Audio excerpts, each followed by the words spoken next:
Shalom. I want to start by giving all praises, honors, and glories to Yahweh, Bahashem, Yahweh Shai, Bahashem, Rachak Wadash. I want to give double honor to the apostles and the elders of Great Millstone who taught us and me this 100% truth according to the spirits to be Yahweh, Bahashem, Yahweh Shai.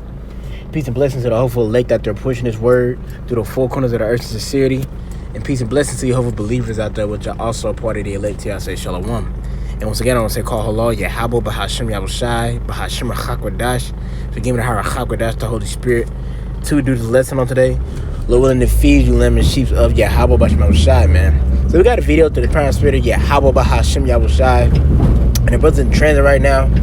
But I just want to go into, it was a point that you had this boneheaded nigga that believes that he's an Israelite speak about, pertaining to Jacob's troubles. And he said, why did these group of men seem so adamant and so pushy for the time of Jacob's trouble to come upon the earth? And he went on to say that it Salakia, but he had said that it was even to the point as if we had a strong dislike for our people, and he said hate. He said hate as if we had a hatred for our people. You see, and that right there alone tells you that nigga has lack of understanding of the scriptures. And the elder Manatas Akbar out there, GMS, South Carolina. I think it's North Carolina. But he beautifully, cut down this nigga's argument down to pieces. But nevertheless, I just want to go into the aspect, just rebounding off of his points. I just want to go into the aspect of why are we so adamant about the time of Jacob's troubles? And we was actually going into it today at camp. We were speaking, we kind of roughly touched upon it, but the reason we're so adamant, as a matter of fact, let's get this, man. There's a reason that we're so adamant about the Jacob troubles coming upon this certain rulership, this queendom, Jacob troubles, right? So I'm gonna get this.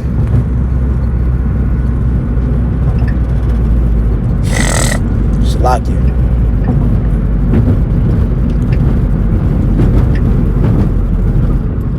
Because that's the spirit.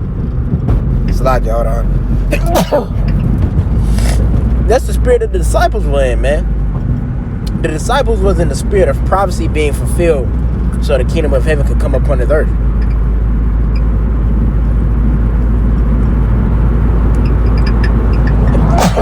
Salaki.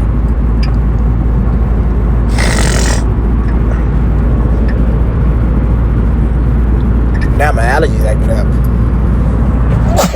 Salaki.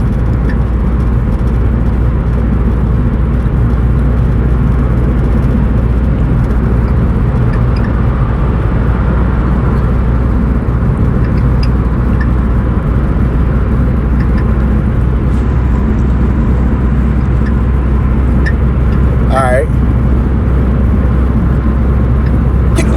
Shit. Salaki. This is Acts chapter 1.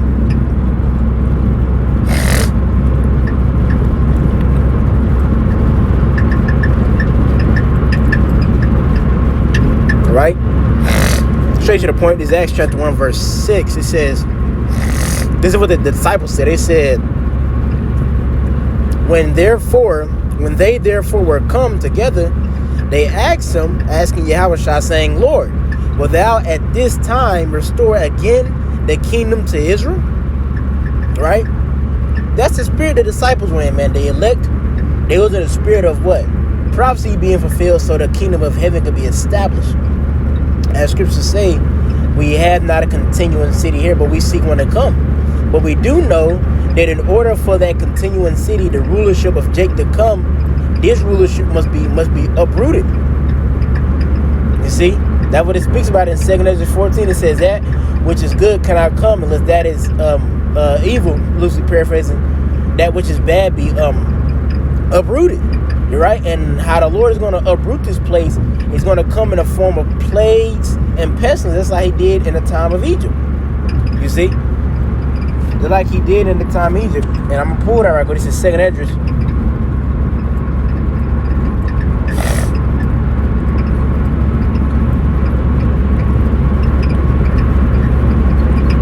right? 2 Corinthians 15.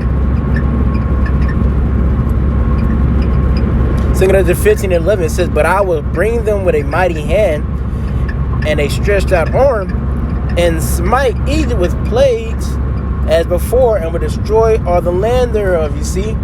So Egypt's going to be smitten with plagues. And even when you read in Revelation, right? I'm going to get that real quick.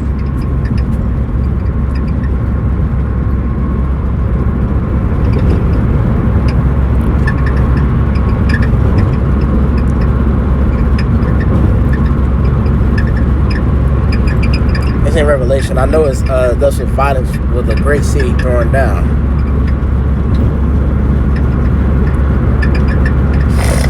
Shalaki, I can bear with me though.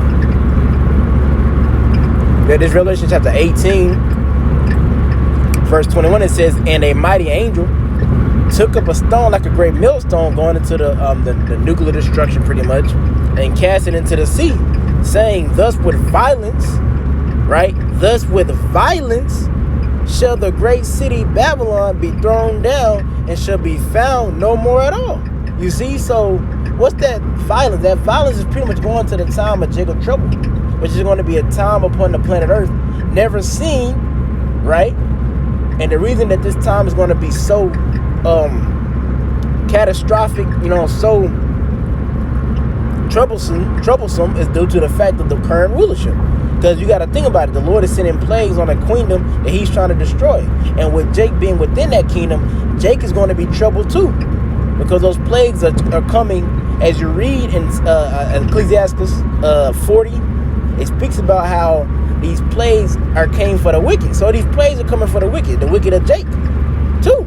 Not just the wicked himself, Malachi 1, Esau, but it's also coming for the wicked of Jake.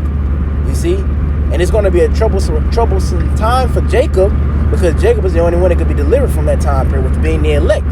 And we know this is part of that violence of this kingdom being thrown down. Right? You keep going, it says in verse 22, "And the voice of harpers and musicians and pipers and trumpeters shall be heard no more at all thee, and no craftsman whatsoever." And then I want to jump down.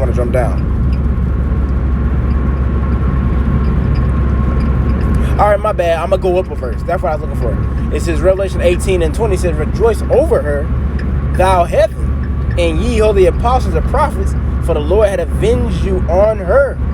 And it goes into, what did the Lord do? He had that destruction come upon Esau's kingdom. But why would we be rejoicing? Why would we be rejoicing? Because now, what comes next? The kingdom of heaven. That kingdom that the Lord has been. You read it in 2 Corinthians 6:9. It tells you who will be in the ruler seat when Yahushua comes back to establish the kingdom of heaven. Even in Daniel 2, you see, in Daniel 2, that it speaks about a diverse beast. It'll be the last one, and how Yahushua is going to pretty much take the dominion of him, right? So that beast, we're living in that system, and that system is going to be thrown down violently. You see, race war. The Lord going to be dismantling this system, just like he dismantled the system of ancient Egypt. Which not saying that this place is modern day Egypt, but it's modern day spiritual Egypt. You see, takes on the same practices and the same idols and gods, and it's modern day. It's like it's a spiritual Sodom also. And Egypt just means bondage. Martizayim in Hebrew, bondage. You see, which double straits, but nevertheless, and then I want to pull this, man, because that's what you got to think about it. If you in the spirit of Yahushua, your focal point is prophecy, because like it says in Revelation 19, it says that the spirit of Yahushua, he had a testimony of Yahushua, which is the spirit of prophecy, and that's what Yahushua is all about, man. The statement, when we make a statement, we're going to be testifying of what? Prophecy. You see, just like Yahushua was. And that's what the disciples were worried about. Because when you read Matthew, you got a whole chapter dedicated to the disciples. Matthew 24 is an example. You see? And as a matter of fact, we're going to get in that chapter, because Yahushua made a pivotal point. He made a heavy point in that chapter regarding prophecy and the kingdom of heaven. You see? I'm going to see if I can find it right quick.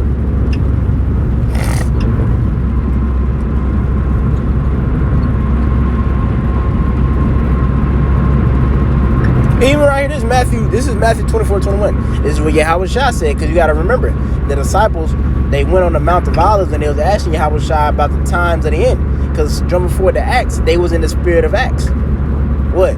Will thou now restore the kingdom unto Israel? They was in the spirit of the kingdom of heaven being established. But in order for the kingdom of heaven being established, this kingdom must be taken out of the way. And that's going to be a bumpy road.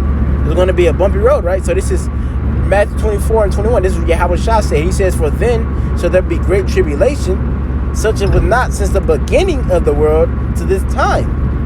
Nor shall ever, nor ever shall be. See, so Yahweh Shah said it's going to be a time of trouble upon the earth, which we know that time is titled as Jacob troubles, Jeremiah 30:7. You see Daniel 12. Even this right here goes into it. It says, so Yahweh Shah said it's going to be a time of trouble upon the earth. But this is part of what? Those last prophecies. You see? This is part of, this is that great, what we was experiencing right now is a shift in power. And every time when you see a shift in power happen throughout history, it always was violence. You see, it was violence. The Medes and when you go to the Assyrian Babylonian empire, right? How was they taken down? By means of violence. Because when pursuing to Exodus, it describes Yahweh B'Hashem Shah as being a man of war. You see, so Assyrian Babylon was taken down by violence, by the Medes and the Persians. Then the Medes and Persians were taken by what? By the Greeks, by violence. You see? And it just continues on. So this kingdom is going to be taken down by violence. And during the Acts, if you know, a lot of times when there's history going, a lot of times when there's war going on, you have tribulation amongst the I guess you could say the people within that kingdom. You have tribulation upon them, or kingdom. You have tribulation upon them, man. You have tribulation that they're undergoing, or as it says in 2 Timothy 3:1, this so you know that in a lot of times there should be perilous times. Perilous times mean hard to bear. Why? Because there's going to be a rulership being shifted. You see, Revelation 12, 2 Ezra 13, Isaiah 6:3, Revelation 19, Isaiah 55, I think it's 54. You see, you got all these scriptures going into when Yahweh shall return, he's going to shake the boat. You see? And before he pull up, we're going to hear his music. What's his music? The song the prophets are singing. And what is justifying those prophets, as Scripture said, you should be justified in our sayings, pretty much going to how the things that these prophets are saying, they are coming to pass. These plays, that's part of the Lord music. These plays is part of the Lord theme song. If we was, and for lack of better words, part of the Lord theme song. Right, but let me keep going, right? I'm gonna keep going because it's a certain point I want to get in Matthew 24.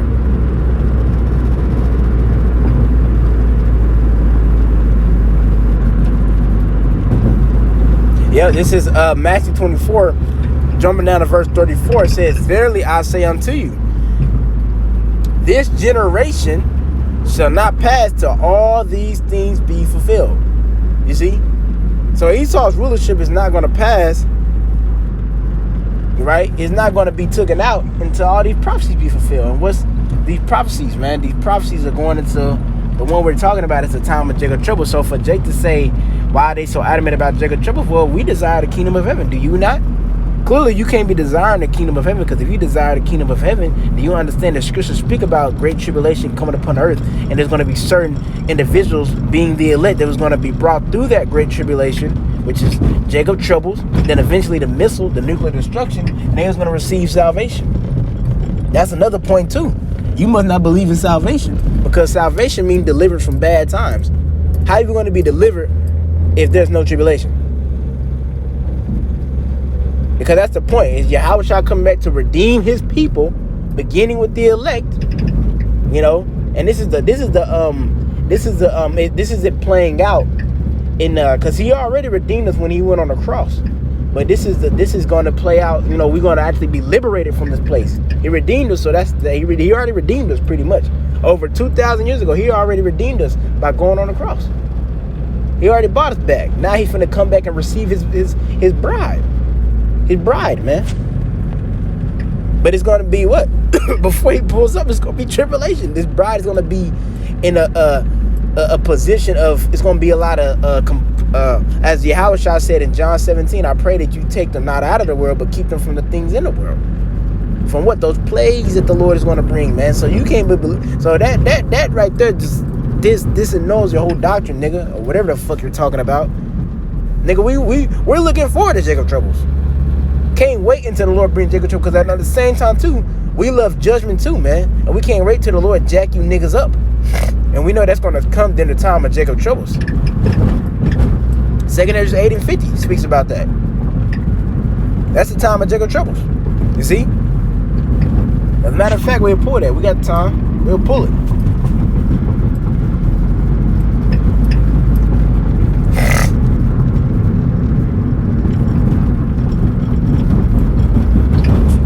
Second Ezra 8 and 50.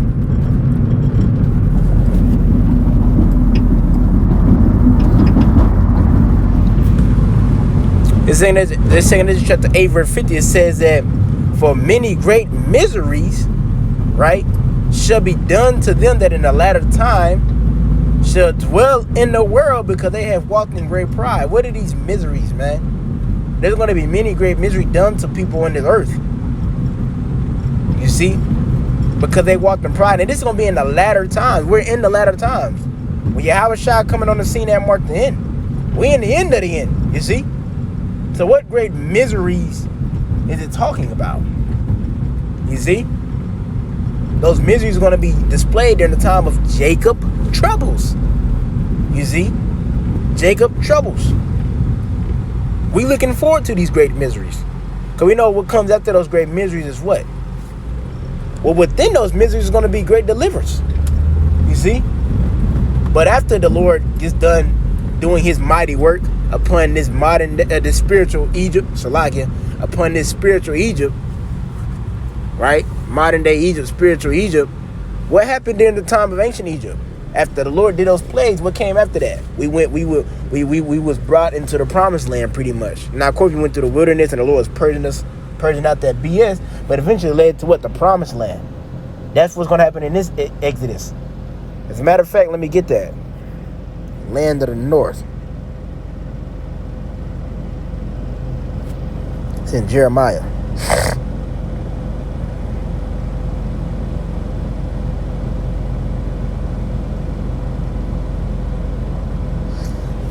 It's Jeremiah 16 and verse 14. It says, therefore, behold, the days come, saith the Lord Yahweh, that it shall no more be said, the Lord liveth, Yahweh, that brought up the children of Israel out of the land of Egypt. But the Lord liveth, Yahweh, that brought up the children of Israel from the land of the north. Which is what? That's where, that's Babylon, the Great America, North America. That's where the majority of the Israelites are. And from all the lands where he hath driven them, and I will bring them again in their land that I gave unto their fathers. You see? This is what's going to happen. But how is the Lord? What happened in the time of Egypt? No, it was a time of trouble. You see, it was a time of trouble, and the Lord, what? He was looking out for Jake.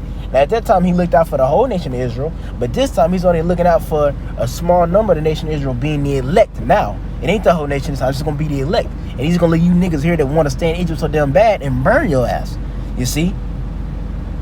That's as it speaks about in the Ecclesiastes 3. I think it's 3 or 1, chapter 1. It speaks about how there's nothing new under the sun. So the Lord, the same concept is happening. He's plaguing this place for the wickedness, but it's going to lead to what? Him preserving his that cluster of a grape being his elect. So Lord willing, this is edified through the power and spirit of Yahweh Shai. And fuck answering that nigga question. You know what I'm saying? But nevertheless, you know, for you newcomers that's coming in, and if you're wondering the same thing, like, dang, they really are adamant about Jacob troubles, because Jacob troubles is synonymous with our salvation and the kingdom of heaven being established. That's why. Because the kingdom of heaven can't be established unless this kingdom be thrown down. This kingdom going to be thrown down, and that time period is known as the time of Jacob troubles, which the elect is going to be taken care of in that time period, so they could what? Be ushered into the kingdom of heaven, which is going to be spearheaded by Yahushua. So Lord, let us edify to the power and spirit of Yahweh Bahashim Yahushai and feed you lamb and sheep of Yahweh Bahashim Yahushai. And when the end of it saying, call Lord Yahweh Bahashim Yahushai, Bahashim Rachakwadash. Let us give the honor to the apostles, the great millstone, to Yahweh say Shalom.